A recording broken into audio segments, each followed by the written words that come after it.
ये मोदी जी अमेरिका को डेयरी और फार्मिंग सेक्टर में घुसने क्यों नहीं दे रहे हैं और ट्रंप को क्यों नाराज कर रहे हैं बार बार। अगर भारत ऐसा करता है मान लीजिए, तो ये डील जानते हैं क्या होगा? किसानों की चिता पर साइन होगा और फिर बीजेपी के लिए सत्ता में रहना भी मुश्किल हो जाएगा और मोदी जी का जो नारा गूंजता है मोदी मोदी का, वो भी सुनने को नहीं मिलेगा।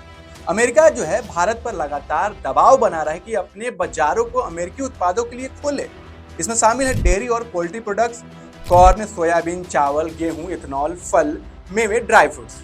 भारत फिलहाल इतना तो रियायत दे रहा है कि ड्राई फ्रूट्स और सेब के लिए आप अपना मार्केट बना लीजिए, लेकिन सोयाबीन, कॉर्न और गेहूं डेयरी पर सख्त है।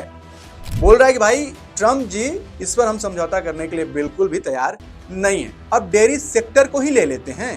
भारत में करोड़ों किसानों की आजीविका दूध पर निर्भर है, खासकर छोटे भूमिहीन किसान। दूसरा कारण एक और भी है। अमेरिका में गायों को एनिमल बायो प्रोडक्ट्स खिलाया जाता है, यानी वहाँ के जो पशुओं को चारा खिलाया जाता है उसमें मांस भी मिला होता है, और ये मांस जब पशु खाएंगे उनसे अब डेयरी प्रोडक्ट्स बनेगा, जो भारत में शाकाहारी कस्टमरों के लिए ये स्वीकार नहीं होगा। अगर देखा जाए, अमेरिकी प्रोडक्ट से भारत के आम नागरिकों को फायदा होगा जो कंज्यूमर हैं, लेकिन इसका असर सीधा सीधा किसानों पर भी होगा, जो सिर्फ डेयरी फार्म पर, जो खेती पर निर्भर है। अब यही नहीं, अमेरिका इथेनॉल भी भारत को बेचना चाहता है, लेकिन भारत चाहता है कि इसे हम अपने देश में ही बनाएं।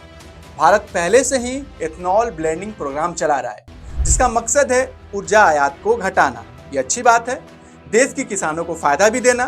भारत में शुगर कैन और कॉर्न से इथेनॉल बनाया जा रहा है। देश में नई डिस्टिलरियां खुली हैं और किसान कॉर्न की खेती भी बढ़ा रहे हैं।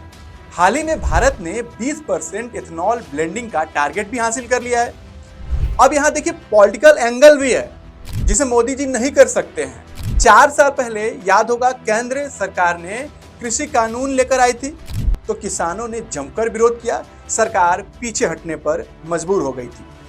अगर अमेरिका के सस्ते उत्पाद भारत में आ जाते हैं तो स्थानीय किसानों को नुकसान होगा और विपक्ष को मुद्दा मिलेगा। सदन से सड़क तक मोदी जी के खिलाफ नारे गूंजेंगे और अमेरिका के लिए बाजार भी खुल गया तो और भी देश तो आएंगे। अब इससे होगा कि जो स्थानीय किसान हैं उनके पास आत्महत्या करने के अलावा कोई भी ऑप्शन नहीं होगा।